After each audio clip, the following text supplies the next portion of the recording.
Previously on Xenosaga Episode 2, Rubido, Albedo, and Negredo dove into the subconscious domain of the test subject, Sakura. During the mission, the Udu's waves infected the standard URTVs and turned them into monsters. The three fought and cured them, but Albedo, in a rage, continued to beat a helpless URTV. Furiously trying to stop him, Rubido glimpsed the madness within Albedo. Anyway guys, this is GoldenEye DS, and welcome back to Episode 2, Jenseits, und Böse. In this episode, we've got a lot of stuff backed on now. Now we're back into, back into the memories, really. And we're not really, we haven't dove inside Sakura yet, so we're back inside MOMO. Gets a little bit, it's not complicated, it just gets a little difficult to say. So here what we're doing is making sure Junior has all the relevant equipment because his boss fight is coming up very soon. You want him to have Psycho Pocket and Rare plus 10 among Flame Sword because that would also be quite handy for him. Now I'm just going to try and give her Flame Blasts so she can, cast magic as well because her ether attack is really high. And in case you don't kill said boss, Flame Blast is a really effective way of just dealing extra damage at the end. Anyway, but we'll teach her Flame Sword specifically because it applies to this fight, and considering she's fast enough, she usually gets boosted. Well, she usually finishes stocking before anyone else anyway, so it's one of those things. You're trying to give all your characters something to do once they're finishing stocking, and especially if they're sat there. I said this last time.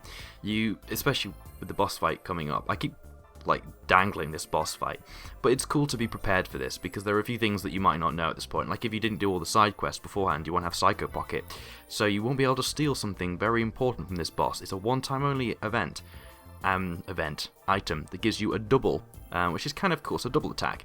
It basically means two characters on the battlefield can do attack together. I don't think there's anything like it in Xenosaga 1, but it's really quite cool. My itchy ear. But yes, this episode is a lot more work's gone into it. You probably won't see it too much at the moment, but later on you will see it. And I'm really enjoying it, really enjoying putting the extra work into it.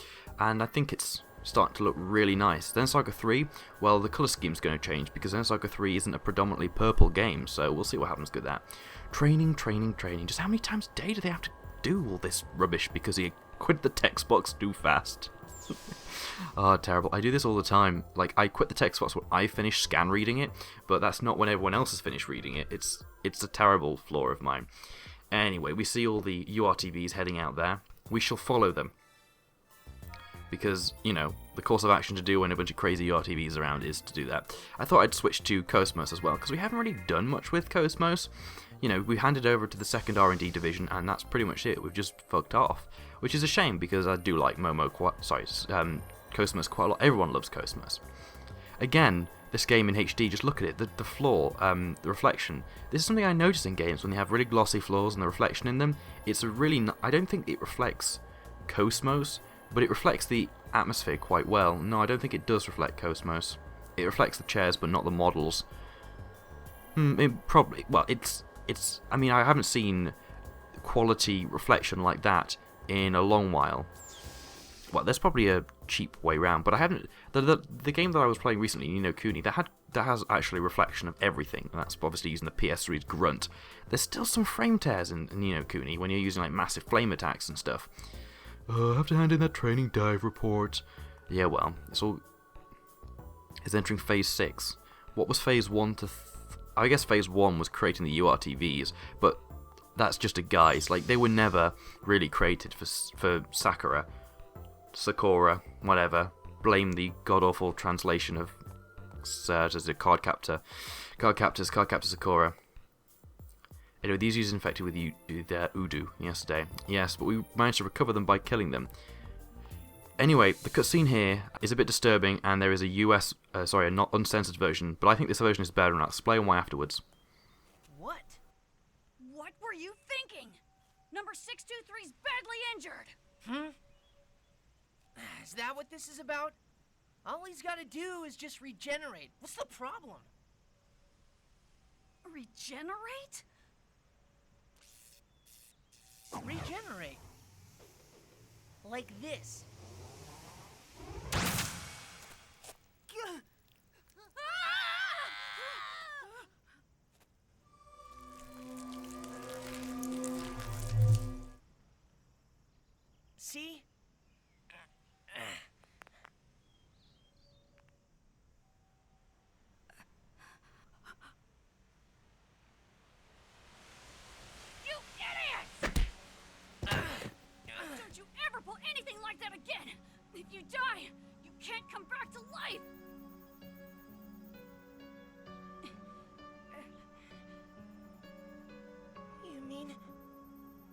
Are you saying you can't regenerate? Of course not! That's a special ability only you possess. Only me? You're both gonna die and leave me behind? No! I don't want to be alone! If you die, I want to die too! Stop it! Don't say things like that! Now you're making me sad too!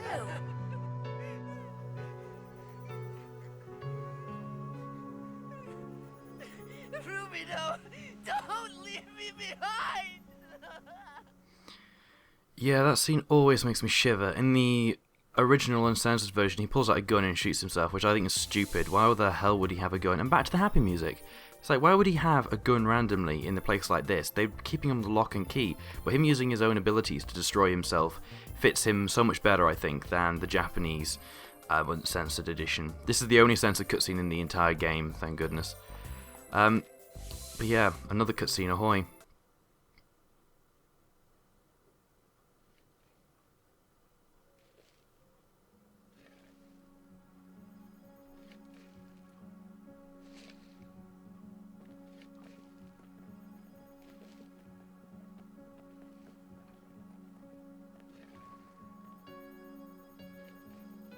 What is he doing?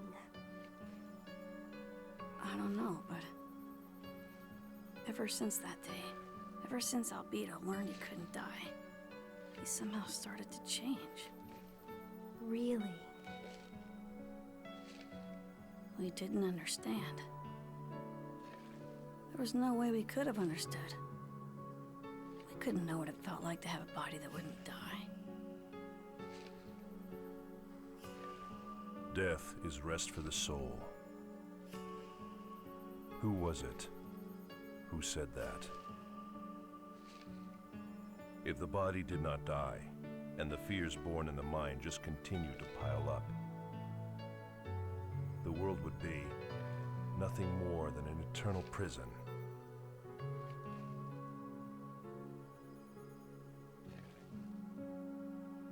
Interesting that KOS-MOS nods to that. Oh, man.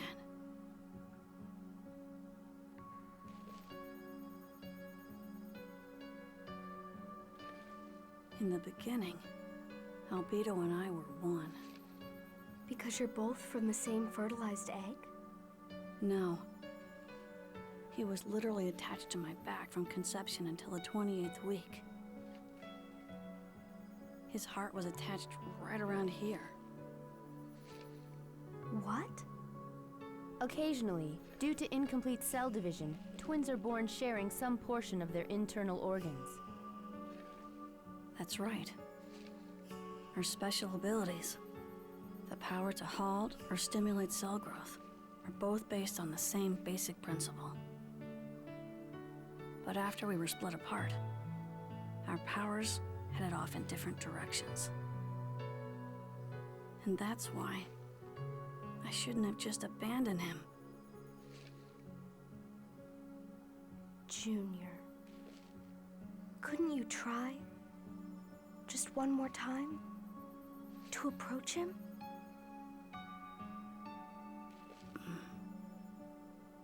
Well, you know, we're both pretty stubborn. Another cutscene that gives a really interesting insight into both Ziggy and KOS-MOS almost. It's interesting that she looked at that, and Junior, and Albedo, and again Shion being all preachy about, oh yeah, just gonna tell you about your brother when the problem with her brother's much more repairable. Albedo was making a grave. What? That's really creepy. That is really creepy. You just... Well, it's okay, because the female types don't last very long, but that's that's just really creepy. Just being all like, yeah, I'm just going to dig a grave, no one will care, meh. But yeah, we're going to head back this way so I don't have to create another map. It's terrible, I know, but, you know, it takes such a long time to create these little maps. But yeah, sadly the program I use, the controller glitches out a little bit, and sometimes selects things that I don't want to, which just happens in battles. If I like randomly press a button and then like, for fuck's sake, it's just that so annoying. But anyway, yeah, it does give you a lot of backstory into why Albedo is the way he is, and why Junior is the way he is, because obviously Junior had the ability to halt cell growth, we can take from that scene. So that's why he stayed the age he is at currently. Which then adds on that whole discussion of, is Junior a paedophile, is he blah blah blah, which has been talked to death about in various circles of the Xenosaga community. I personally don't really care. They make a cute couple, that's it. And Momo's... yeah. Cutscene ahoy!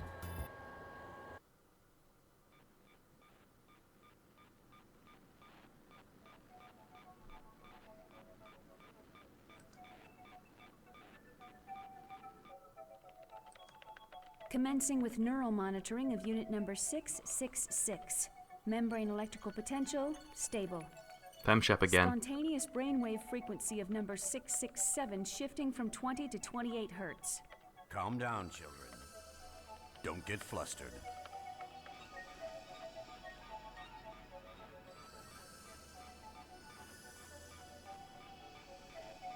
Stabilized, 8 hertz. That's better, just like that. So these are the URTVs. Dimitri, will they be all right? I don't want to hurt these children, even for Sakura's sake. I'd heard they were young, but I didn't expect them to be this young. You're pretty sentimental for a soldier, Helmer. I believe a soldier's duty is to protect human life. By ending it.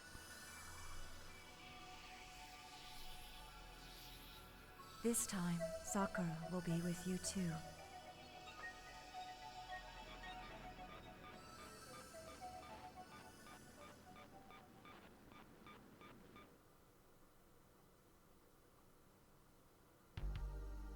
Now this music, as you can hear, really sets it up. It's sinister, it feels a lot more final, because obviously they're going to confront the issue which calls Sakura.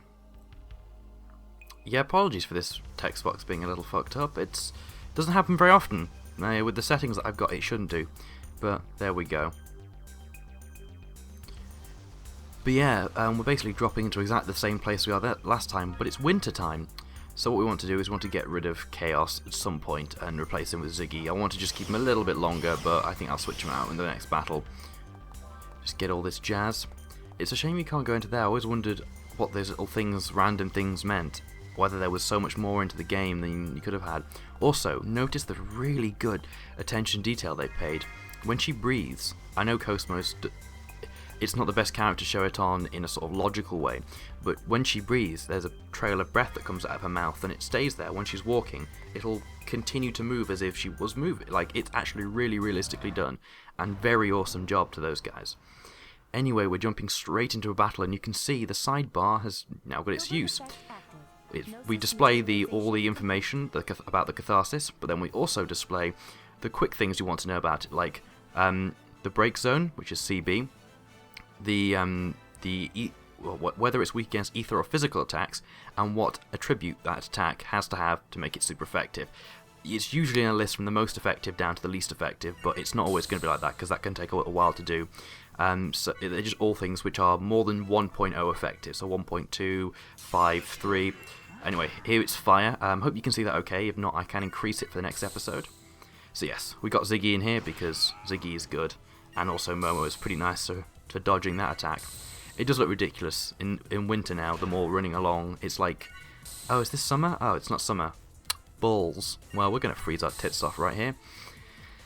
It's just like Birdemic 2, which I had the pleasure of watching with Teal Game Master last night. This night even. And there's one scene in particular where there's this woman who had her leg something by a jellyfish. And anyway, it was a nice sunny day, but apparently the water was quite cold. That's all I'm going to say. It's terrible. But yeah, these guys with the breakpoint of CB, just get them down, and with fire, Ziggy can do a decent amount of damage. Sadly, with their ether attacks, it makes it very difficult to deal huge sums of damage, which is why it's best casting the Flame Sword upon Momo and downing them and then wailing away with Momo. But also, the great other thing which helps you is attribute points, building those up. That can really help you. You want to learn to use those before the next boss fight, because they can really help. I said I was trying to get them done in the last episode, but my goodness, the game just didn't want it. And I messed around, and I didn't realise that I didn't take into account the stock I had, well, the boost I had, sorry, it was my own stupid fault. But yes. So the one good thing to do with Momo now is to give her, what's it called? The Focus 1 ability, because restoring EP with Momo is probably the best thing you can do. Anyways, you can see here, we've dealt a lot of damage to this guy, 1,000 damage. 1,200 damage again, and 1,600. So yes, chaining AC can do some ridiculous things to your damage stats, to your damage bonus. And sadly, getting a ×2 and a ×4, I think it was, on those two enemies didn't help out at all. But you know, there we go. But those kind of fights are really fun to play against, so we're going to remove Ziggy, because most of the enemies here are weak against fire, strangely enough being winter, and very unweak against ice. Aura, some of them are weak against, but it's usually like a 1.2 to 1.5 times bonus, whereas fire is usually a 2.0. In one enemy, I think fire is a actually negative, but there we go. Well, not negative, sorry, is in the 0 point something multipliers, not negative, because it means they'd absorb it and that'd suck, which some enemies do in this game. Anyway, this is a glare. Essentially, it's just the expression, but like a little more powerful, like most of the enemies here. As you can see, it's pretty much weak against, well, it's pretty much powerful against whatever you want, really, as long as you've got someone that has got, like, again, fire. So glares, it's the same thing in the story as last time with Ziggy. Ziggy can take them down with a break 2 combo. So yeah, Momo still hasn't got Focus 1, but giving it to her will help a lot, and I'm planning to do that as soon as possible. So yeah, this fight is very straightforward. You simply stock with everyone as per you. I don't know why I keep explaining this. It's really obvious, really easy to do. Obviously, flame swording is a good idea as well, because the AC bonuses. Although that's only really effective against the Catharsis, because the glare isn't that powerful. Actually, if a Catharsis is a real word, I will display it in the sidebar. And because it does interest me, the fact they have called them different things like this, like expression, then it's glare. It signifies a shift in the emotions of the first one. And I'm wondering whether that's a shift in kind of the emotions between the kids, because obviously we've got Albedo, who learned he can't die, and Albedo, the madness has begun to kind of creep in there, and you almost wonder whether this is kind of, you know, part of that. Now I don't know, I don't have on hand at the moment to Google the word catharsis, because in the middle of a recording I don't have my phone on me. Oh, I do. Well, I guess we can do that on the run then, and see how impressive that is. But no, it is pretty weird. Oh goodness, I don't have an internet browser. Brilliant. But yeah, if you can keep him in the air, really, Momo just, like, look at that damage. 1,400, 1,300. She's just dealing really good damage. Well, I tell you what, you're more like a friggin' awesome person. But yes, just keep. That's the basic strategy with these guys. It's not hard. It really isn't hard. So yeah, I just love that we can look at this and think about things in Xenosaga to that depth. This box, the one that wouldn't destroy, yep, little dance, because we can actually destroy it. And inside we get an antidote L. 2 of them, in fact. Also notice the footprints. There's little footprints on the tarmac where you crunch through the snow, and big footprints in the snow. There's the attention to detail. Like, I know I've said this game in certain areas it has issues, but it's still a fantastic game. Like, my opinion has increased of this game every time I've played it through, because I noticed little things about it. You might want to head there as well to heal your stats, to heal your MP and EP on all party members. It's a very good thing to have to think about. So here I think we're just going to finally teach that skill to her, although she doesn't have the right class points. So I think the best thing to do would probably give her the class points she needs, and then give her all the other points. Now, this could keep her stuck in if she doesn't get enough skill points to properly upgrade or properly break out of one of those classes, but I'm willing to risk that to give her focus, because she is the EP house that we need, and she needs that focus attack. What am I looking for? Anyway, we'll put the thing of Catharsis up, because I do not think I can find it on my phone. But yeah, again, we're going to try and upgrade some of the other characters a little bit with the points, because they're just sitting there, and I may as well use them.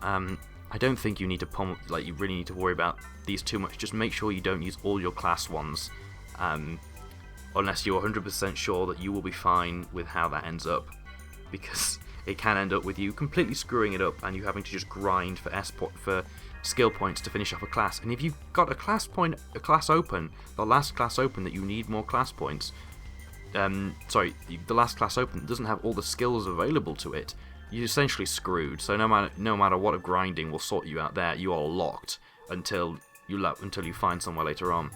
So yeah, they've got a wolf which sounded like something from Link to the... Well, not Link to the Past, that's the total wrong game. The other one. I quite like this piece. The bass is actually... There's a lot of bass in this game that's really deep. Anyway, we've already seen this kind of fight before, so we'll just show you slamming him down. 700 damage from Ziggy is pretty impressive as well. But Momo, the absolute powerhouse in this game, there's just very little which can sort of take her just prowess, really. Oh my goodness.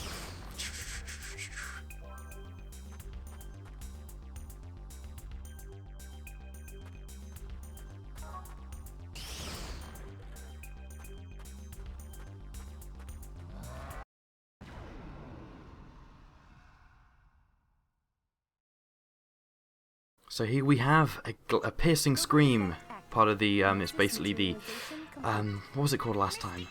Vasiliation from last time, from the last area. So yes, I found what catharsis means, and it's actually really fitting. It's basically the purification and purgation of emotions, especially pity and fear, through art, or to any extreme. Change basically emotions by the sound of it. So yeah, not sure how the art applies, but some of it, again, it's like they put words in and they go like, look at this, look at this. Anyway, once again we've got piercing scream on my ad.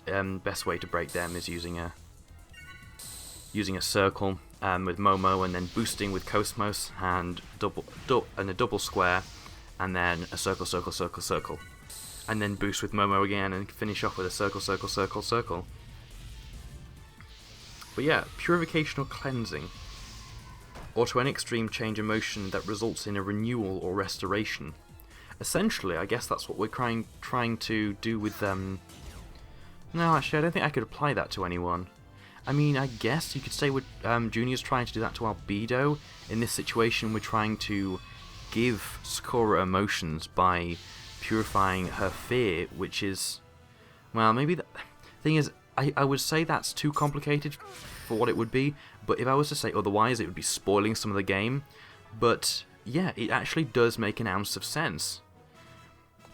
I mean, Udo is pretty creepy anyway, so if that's a source of fear and what they're trying to do is purify her, essentially this whole area is some kind of catharsis, which is interesting. And it will result in not just a renewal and a it will result in Sakura's restoration, and also, by living what we're going through anyway, we're trying to restore Momo. Now, there's no emotions, but she's not got any emotions, so I don't know how that applies. I'll have to think about that one. But that's interesting. Anyway, it gives you stuff to think about. Like, even the enemy names in this. Maybe I'm thinking too far in things, but when you call an enemy a real word which exists, which is a philosophical term, you kind of move away from the realm of this is just a little bit crazy. This is just a coincidence kind of thing, because there are so many things you can put together. Like piercing scream might be... I don't think I can associate that with anything. I guess one could say that it could be because even Sakura's most piercing scream couldn't get through to her parents or to anyone that would want to hear it without being obviously dove inside. But yeah, this battle's quite a hard one. The configuration again, when you're pincered by one of the flying enemies, either a vasiliation, which is also a term which kind of applies to Momo, I think, or was it? Anyway, a vasiliation or a piercing scream, they're pretty annoying. But yeah, I hope you like the new sidebar system. I took a long while to get to work, but now it works. It looks really nice, and actually, thankfully I got my GPU back, and got a new version, and it's actually the whole Gaussian blur thing. it's basically optimized for graphics card use. The graphics card takes quite a bit of a hit when doing that, but that's so much better for me. Well, it takes a hit, does a lot of work, but then it should be doing it, because when you use a lot of other, when I regularly render videos, it doesn't really affect it much. Like Action Man, 6 minutes, it's gone. And even uploading those was fast. It was the fastest I've had since it's been such a long time. But yes, break bonus, chance plus 10%. I think that gives you an extra boost if you break them. Oh, I thought it gave you an extra, whatever. I'll have to have a look at that. We've basically, what comes with the guide is a, say maybe a meter and a half, maybe, no, a meter and a half at the very most, poster of Shion in, obviously, her normal clothes. I think standing, standing in Milsha, in old Milsha. And it's actually really nice, but on the back of it contains KOS-MOS in a swimsuit, but also all the skills and what they do. And we could always have a look at that one, actually. It was a level 1 skill, I'm pretty sure. Break bonus chance, 10%. Oh, I think break bonus is, yes, a break bonus gives you a stock, and it increases the chance of a break and the bonus happening, which is cool. I'm game for that. So yeah, again, we want to, well, with KOS-MOS Psycho Pocket, we don't really need to teach the Psycho Pocket at all. You can get around that because she won't be in the fight that requires her to use Psycho Pocket. However, it's good to have a variety of characters that have Psycho Pocket, because it's a nice thing to be able to steal from enemies that, you know, that have rare items. Anyway, this battle, we've basically got, it's kind of the same thing, so we'll skip it. But I like to try and show you what we've got, because I'm not going to be putting the little icons up for these battles, because it just take too long, all the cut battles, and, you know, just appearing and disappearing. It's like, as long as you can see what they've got, and this is what I tried to do with things later on. And once again, we're going here and realizing there's no way through. Will there be a way through? Ah dear, this area is, I would say it's cheap, but they've changed it significantly enough. I mean, new textures, they've added a lot of stuff in the winter one, like the breath, the footsteps, which are very different. And essentially, the snow has changed the layout as it is, so I don't feel it's a cheap repeating. I quite like it, actually. So yeah, we'll just get rid of the catharsis again without just beating it raw, because I didn't bother putting in any of the time thingamajigs. Time thingamajigs? What am I even talking about? I didn't bother breaking him correctly. Sometimes I keep forgetting the break points. It's just terrible, but there we go. It's a little uncomfortable because I've got this mic set on a setting which is quite low pickup, so I remove all the noise. Well, there's no noise in this, but I do a noise removal anyway, and then amplify it. And actually, it sounds really good. It's kind of going back to the whole deep way that my voice used to sound when I calibrated the old microphone correctly. And again, another glare catharsis mixture. I wonder if the actual enemy encounters mean anything, like the amount of them, like glare catharsis. Maybe someone's glaring at the supposed catharsis which is supposed to happen. Maybe it's Albedo. Maybe Albedo is currently glaring, feeling not very good about the current catharsis that's supposed to happen to Sakura. Blah blah. Words, failure, miserable. One could say that's probably quite true, because in the way he reacted when I can't remember his name. For goodness sake, this is awful. Negredo, sorry, talked about him and I'll start again. When Negredo talked about Rubido and Sakura moving in together, they're a bit like, what's this?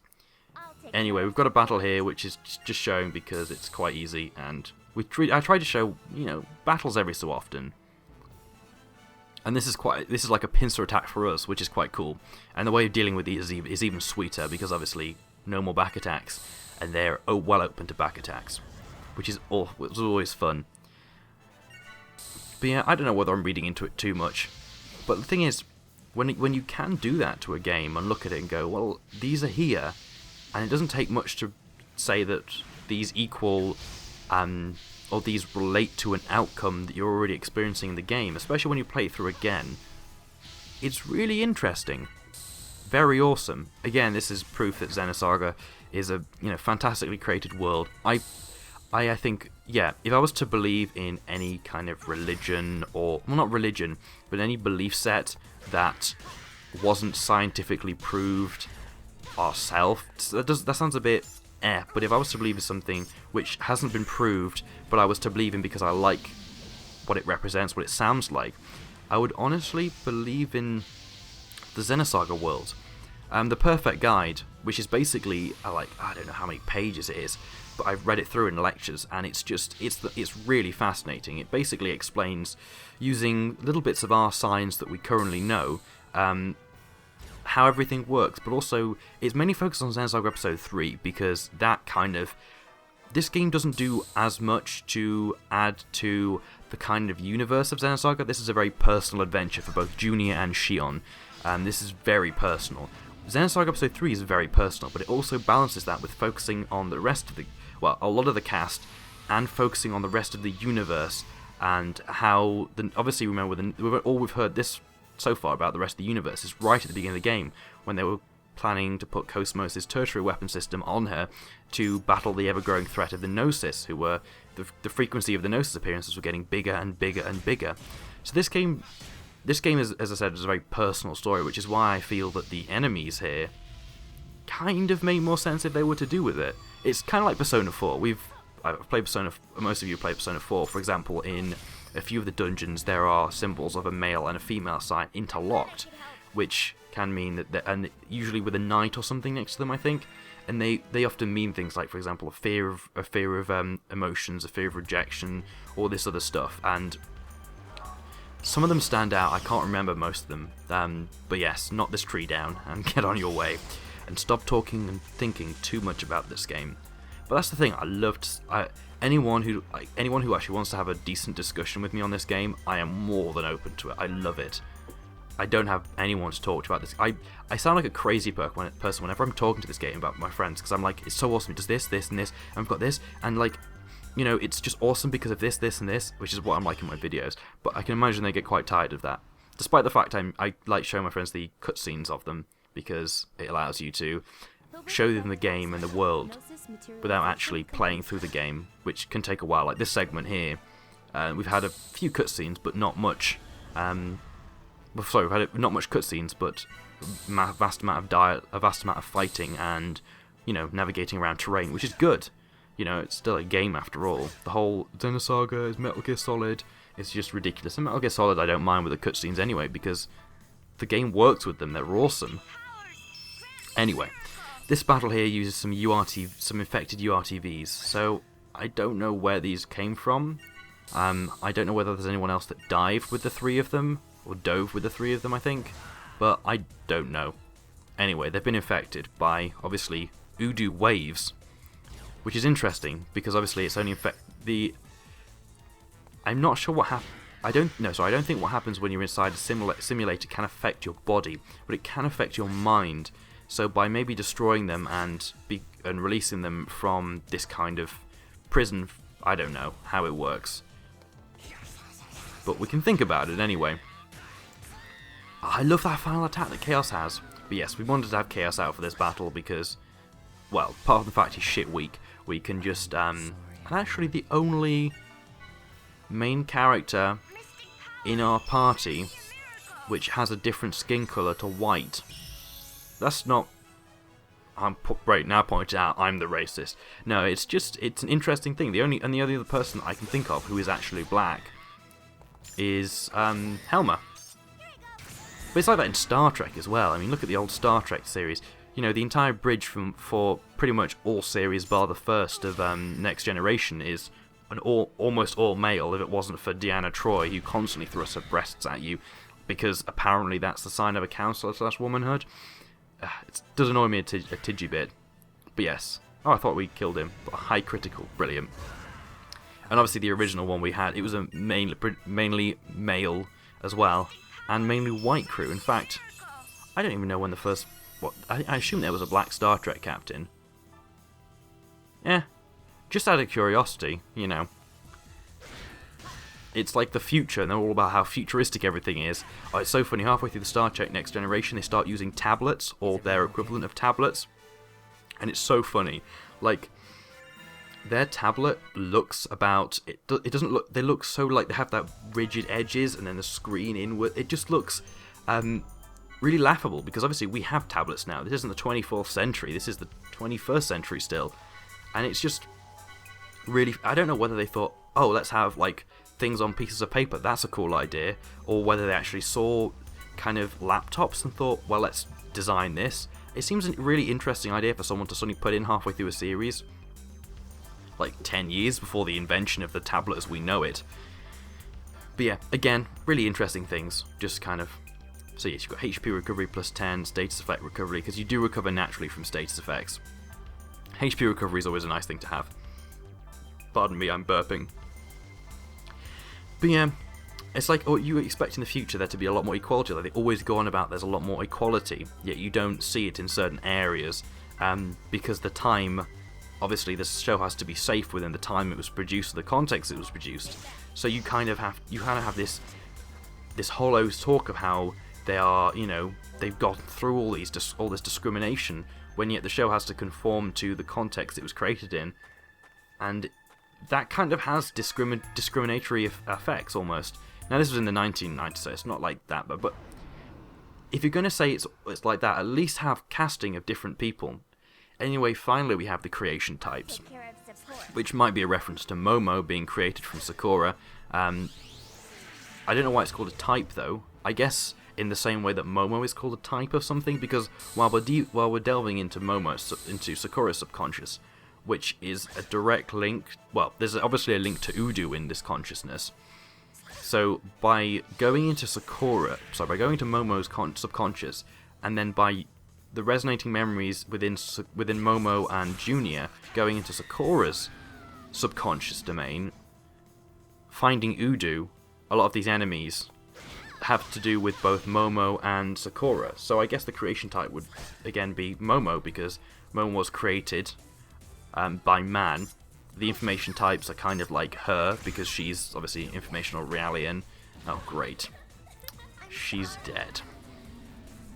I probably am thinking about this way too much, but like, why not?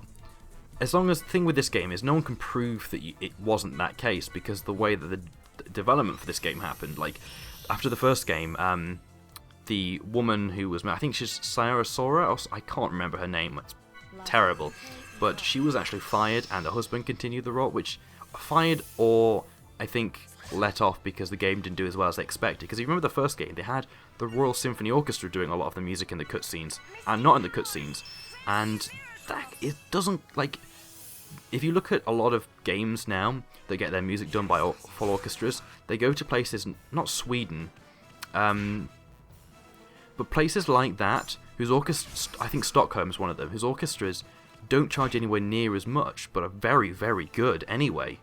So you really, it's one of the things, the London Philharmonic Orchestra, it almost seems like they pay for the name. They obviously paid too much, and there was a bunch of the game didn't sell anywhere near as well as they thought it would, which is a shame because it should have sold. But obviously, when we're having discussions about how the enemies are relevant to two depths down into a subconscious domain, I guess things kind of get a little too complicated for the vast majority of stupid people. Notice I said the vast majority of stupid people. Didn't say everyone was stupid. Clarifications! But yeah, this part is just me talking about Xenosaga and how awesome it is and how I just love this game. But we are rapidly approaching the end of this episode, actually. I do like recording these actually. Blah blah blah blah blah. So yes, we've got another thing, just two creational types. They're quite easy to deal with. Again, get rid of chaos. Chaos has no purpose when there's no thingamajigs involved. I mean, yes, the creation types are weak, as you can see, against Aura in the background, but it's a 1.25 weakness versus a 2.0 weakness. All of the, well, Aura, Pierce, and Strike, Pierce being the gun, Strike being the sword, are 1.25% effective against them. So just swap them out, put Ziggy in, and just floor them. Like, it takes 2 attacks. I mean, he does do more damage, but he doesn't do anywhere near as much damage as Ziggy would do, because Ziggy being the beautiful powerhouse that he is, you kind of expect him to be a powerhouse. He's a damn cyborg. Actually, cyborgs, after watching Archer, which I got into recently, finally finished, well, I'm on the final 2 episodes of the 3rd series. which is the only thing on, which is all of them on Netflix. I think I've probably caught up to the series now.